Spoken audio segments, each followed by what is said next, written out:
महाराष्ट्रामध्ये सुमारे 1.25 लाख हाऊसिंग सोसायट्या आहेत. महाराष्ट्रातील सुमारे 2 कोटी लोक हे सहकारी हाऊसिंग सोसायटीमध्ये निवास करीत आहेत. भविष्यात ही संख्या मोठ्या प्रमाणात वाढत जाणार आहे. तुम्ही सहकारी हाऊसिंग सोसायटीमध्ये राहत असाल तर हा व्हिडिओ खास तुमच्यासाठीच आहे. मित्रहो, खेळाचे नियम माहीत नसतील तर खेळाडूला चांगलं खेळता येत नाही. तसंच अगदी हाऊसिंग सोसायटीचे नियम माहीत नसतील तर हाऊसिंग सोसायटीमध्ये रहिवाशांना चांगल्या पद्धतीने राहता येणार नाही. त्यामुळे सहकारी सोसायटी चालवण्याचे नियम अर्थात उपविधी अर्थात बॉयलॉज फारच महत्त्वाचे ठरतात. नमस्कार मंडळी, मी सुभाष बसवेकर आपलं सोसायटी मित्र चॅनलमध्ये स्वागत करतो. चला तर मग आपण आज सहकारी हाऊसिंग सोसायटीचे बॉयलॉज अर्थात उपविधी समजावून घेऊ. सहकारी हाऊसिंग सोसायटीसाठी महाराष्ट्र शासनाने 2014 साली आदर्श उपविधी तयार केले आहेत. या आदर्श उपविधीला अनुसरून प्रत्येक सहकारी हाऊसिंग सोसायटीला तिचे पोटनियम तयार करून त्या सर्व सभासदाच्या अधिमंडळाची मान्यता घ्यावी लागते. तेव्हाच त्या सहकारी हाऊसिंग सोसायटीला हे उपविधी लागू होतात. हाऊसिंग सोसायटीसाठी तयार केलेल्या आदर्श उपविधीमध्ये एकूण 175 उपविधी निश्चित केलेले आहेत. सहकारी सोसायटी चालवताना अनेक अडचणी व समस्या उद्भवत असतात. या समस्या कायदेशीर पद्धतीने कशा सोडवाव्यात किंवा संस्थेचे कामकाज कसे चालवावे याविषयी या उपविधीमध्ये सविस्तर अशी लेखी तरतूद करून ठेवलेली असते.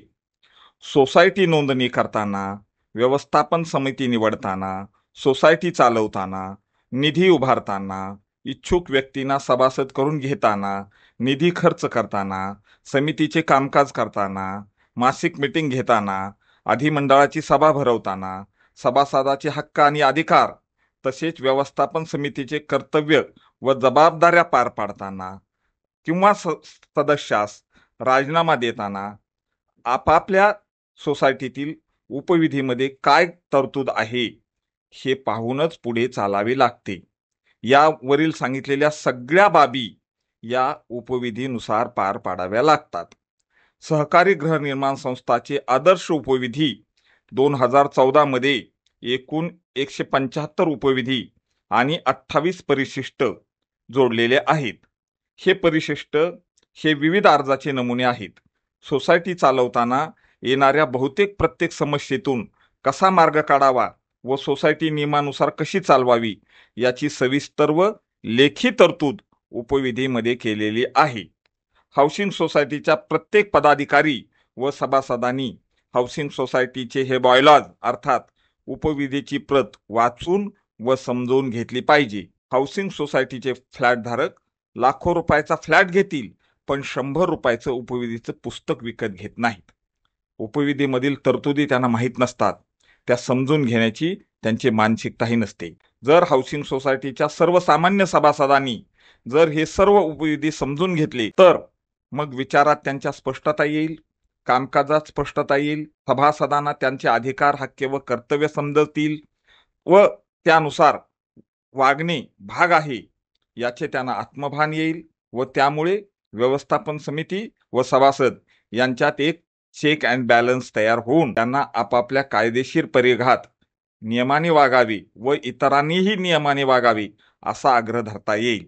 जर सभासदांना सर्व उपविधी माहीत असतील तर व्यवस्थापन समिती चुकीचे वागणार नाही व पदाधिकाऱ्यांना सर्व उपविधी माहीत असतील तर ते सभासदांना नियमबाह्य वागू देणार नाहीत. सहकार या संकल्पनेतच सभासदांची लोकशाही, परस्पराविषयी आदर, समताभाव, सार्वजनिक उन्नती व जबाबदारी व हक्काचे भान तसेच शिक्षण आणि प्रशिक्षण इत्यादीचा समावेश असतो. या सर्व संकल्पना प्रत्यक्षात उतराव्यात याचा विचार करूनच उपविधी बनवले जातात. त्यामुळे हे सहकारी गृहनिर्माण संस्थेच्या सर्व सभासदांना उपविधी माहिती असले पाहिजेत. तुमच्या सोसायटीमध्ये उद्भवणाऱ्या प्रत्येक समस्येचं उत्तर उपविधीमध्ये आहे. तेव्हा उपविधी वाचा, समजून घ्या व उपविधीप्रमाणे वर्तन करा. काळ बदलतो आहे तसेच अनेक नवीन समस्याही निर्माण होत आहेत. शासनाने तयार केलेले हे उपविधी सुमारे 12 वर्ष जुने आहेत.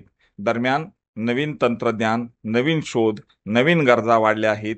यासाठी उपविधीमध्ये थोडेफार बदल होणे आवश्यक आहे. लवकरच शासन या उपविधीमधील काही नवीन तरतुदी घेऊन या उपविधीला अधिक अद्ययावत व परिपूर्ण करतील अशी अपेक्षा आहे. या व्हिडिओमधून तुम्हाला उपविधीचे महत्त्व समजलेच असेल. हा व्हिडिओ आवडला असेल तर नक्की लाईक करा, शेअर करा. तसेच आपल्या सोसायटी मित्र चॅनलला सबस्क्राईब करायला विसरू नका. धन्यवाद.